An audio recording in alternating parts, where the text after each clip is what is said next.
Hello, welcome back to this week's edition of me sitting on my back porch talking to you about theater. It's a little less windy this week or today.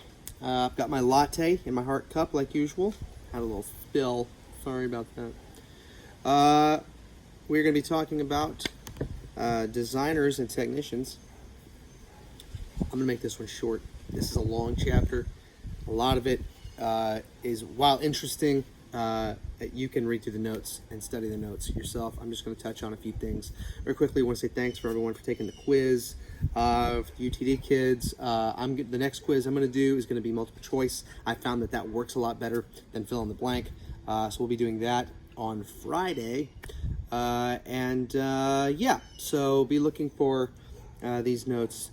You've got the notes already. Be looking for this video. Obviously today you'll have it, and we'll go from there.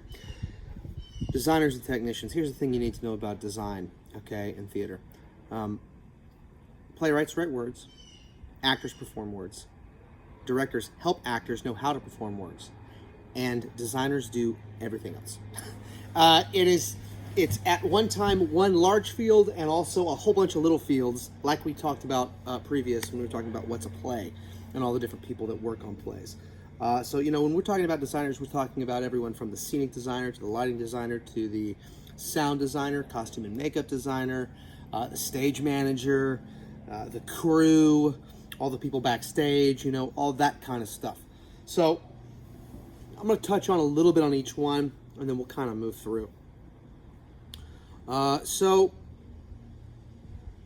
designers implement everything that you see as an audience member and everything you don't see, right? So we don't implement the words of the play, obviously, but light and shadow, what you hear, your experience visually with the set, the way that you perceive the characters from a makeup standpoint, what they're wearing, what they're carrying, all that stuff is the work of designers.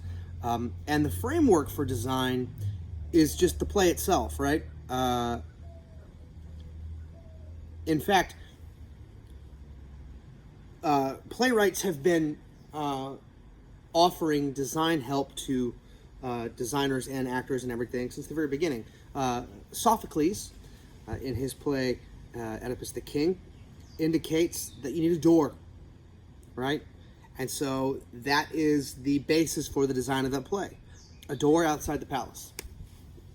And so the chorus obviously needs a place to come in and go off. So what's required are entrances on both sides and a door in the middle. That little piece of information is a wellspring of creativity for a designer, because what that door looks like, how that door functions, where that door is placed, what it makes you feel, what it makes you think about. Does it have projection? Does it glow? Does it open and shut? Or is it stationary? Does it fly? Does it not fly?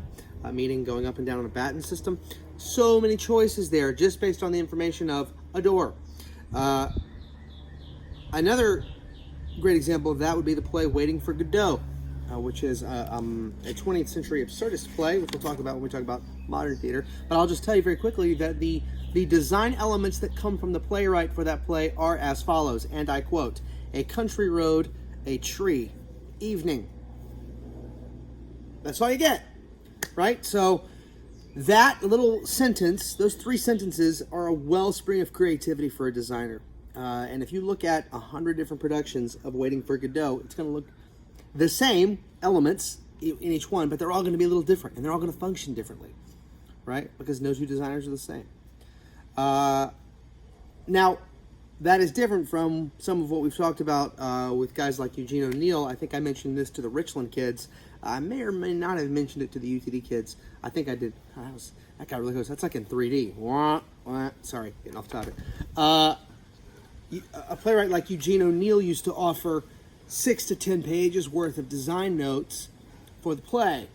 And because of the people who own the rights, they were very stringent about sticking to those rules. You had to do it exactly as it was said. You didn't have a lot of artistic freedom, which meant you got a lot more detail, So that's essentially the basics of design. The play is the framework. Theatrical design now in the 20th century is a wide open field for creativity, right? While a play provides thousands of lines for actors and stage directions for their movement, so on and so forth, you usually only get a little bit of description for a designer. But that's okay. With modern technologies and stuff, the stuff that we can do these days is crazy. Now, let's talk a little bit about some of the individual areas just for a minute. Scenic design is probably, that one and lighting design are probably the most well-known when you think of what is designed for theater, right? But interestingly, scenic design is relatively new in the history of theater. In fact, one could make the argument that, and I will make the argument because it's true, that costume and makeup are the most overlooked areas of design in the modern theater, other than like things like puppet theater and stuff, and maybe some children's fantasy theater. But they are actually the oldest and most renowned areas of design from a historical standpoint. Scenic design, though, is kind of one of the big ones today. It's the first thing that we see when the curtain rises, or when we walk in the theater if there is no curtain. Up until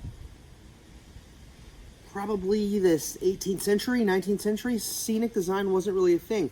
The Greeks just had platforms to perform on with what they called a Greek scene house, or a backdrop, a building backdrop behind them called a skene, which we'll talk a little bit about in the history section. Likewise, in the medieval theater, in the medieval time period in the West, they performed on platforms called mansions that would either get pulled around through town or be parked somewhere. They could be either fixed or movable.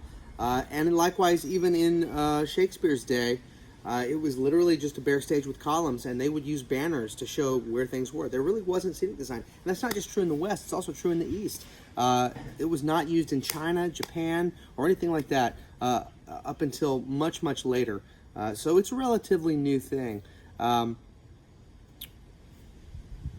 What changed in that, specifically with lighting as well, was the advent of going inside for a theater. And the advent of gas lighting and controllable lighting allowed us not only to create natural lighting effects, but also to create natural settings for those lighting effects. So that was kind of the shift, and as a result, those two areas of design sort of came into the public consciousness of, hey, you know, this is a thing. Now, with regards to lighting and set, there's really two different ways to look at it, kind of generally speaking. Similarly to the way that we look at tragedy and comedy, right, as two genres of theater generally. There's sort of realistic scenery and lighting, and then there's metaphoric or non-realistic kinds of scenery and lighting. And those two things are very, very different. Obviously, realistic settings carry on the tradition of illusionism, right? Slice of life theater. The room that they're performing in looks like a room that you would see anywhere, and the lighting in that room looks like lighting that would come from natural sources, either sunlight or lamps or from above, things like that. The metaphoric side of things is maybe perhaps a little bit more interesting. It tends to be a little more conceptual than realistic, more theatrical than photographic, right? I believe that's the way the textbook puts it. And the modern era of scenery or metaphoric scenery really was headed up by two people, Adolphe Appia and Edward Gordon Craig. Both of them used the idea of fluid space, form and light to create aesthetic feeling instead of representation on stage, which is really important. Now, separate from that, there's also kind of where we are now in the postmodern world. Postmodern design, totally different when it comes to that than it would be from the modernist movement, right, or non-realism. Postmodernism kind of follows a different path. It sort of is identifiable by a conscious choice to disrupt stylistic theme, right, or disrupt things that should make sense, and replace them with what seems like more of a kind of like a random assemblage of different stylistic choices, right? Intentionally blowing things up, intentionally making it look weird, to have a different or more unique kind of theatrical experience. It tends to reconfigure the theater space itself, not just what you see on stage. most people today would say that the best kind of scenic design is much more than just something that's playing backup for the action of the play. It is the visual and spatial architecture of a play's performance. And that architecture is intrinsic to a play and its success.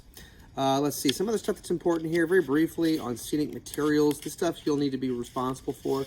This is all very true and real. I build these things all the time. Platforms and flats. The use of drapery, obviously, is a way to hide backstage.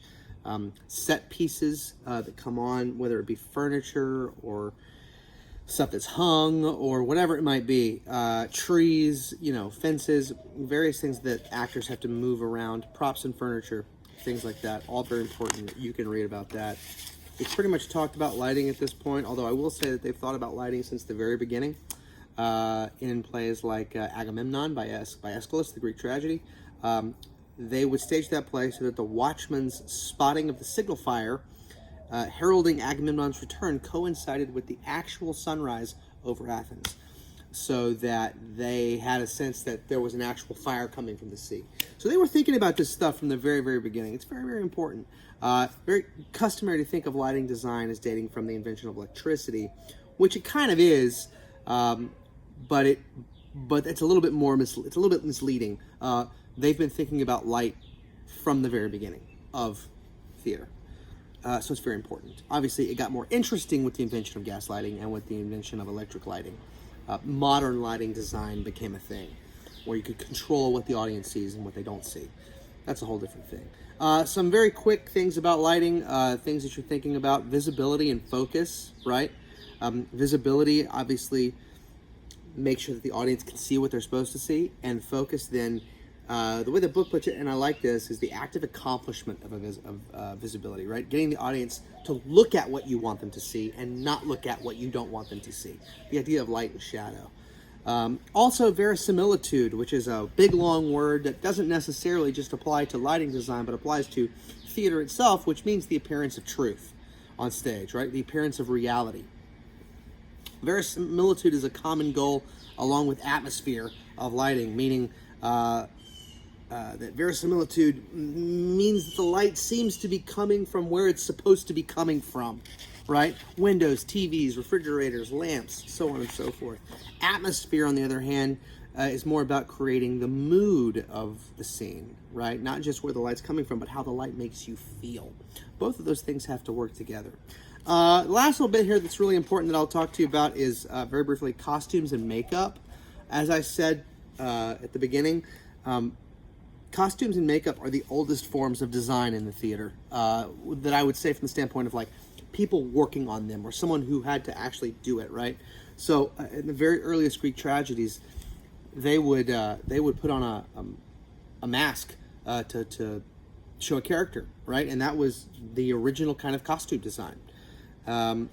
Obviously, it was all originally very ceremonial, but it was all very, very important. It's been going on for a long time. Modern costuming is typically based on an overall design plan to deal with the period that you're in, the look and feel of the characters. It can communicate a lot of things. It's very important. Likewise, makeup is probably just as old, if not older, than costuming as anything else. It is sorely neglected in the modern theater, obviously, because you're dealing with a lot of realism. And in realism, you are not worried about them looking like anything other than what they need to look like. And so stylized and ceremonial makeup is its own profession. You see a lot of makeup in things like movies these days and in things like haunted houses and stuff like that. Very important still in a lot of forms. But from the very earliest forms of theater, chanters and people who were singing were probably painting their faces with blood and wine and berries and things like that to communicate various characters and various emotions. And that was the basis for the use of masks in the Greek theater. You still see it's super important still in places like Japan and China and in India and the Asian continent with the way that they communicate. If you look today at those performances, they are covered in makeup and they are painted to look certain ways. And that's very important. There's a bunch of other stuff in here about sound design and projection and all that kind of stuff. It's important, but You can read about it. Last thing I'll say is about the production team. Obviously, you have people like the stage manager, who we've talked about, handles all the backstage activities. That person usually has an assistant, the assistant stage manager. That person's usually responsible for things like blocking notes and setting out props and things like that. You also can have the technical director, who's going to be the boss of the technical side of the production, right? Whereas the director deals with the artistic vision. The technical director is in charge of all the people who are creating the space and designing the show itself. That person now is also typically in charge of things like being a master carpenter, building and operations, things like that. Not just what happens on stage, but what's happening in the walls of the theater itself. So it's a much more nuanced job than it used to be, and a vast job of like knowledge, being able to do very specific skills and stuff. So those are the technical people. Those are the areas of design generally. We're going to talk about the director next in the next video. Totally opposite from the designers and what they do in their process. But that's an overview of the notes here. As always, let me know if you have any questions. And we'll see you on the other side. Peace out.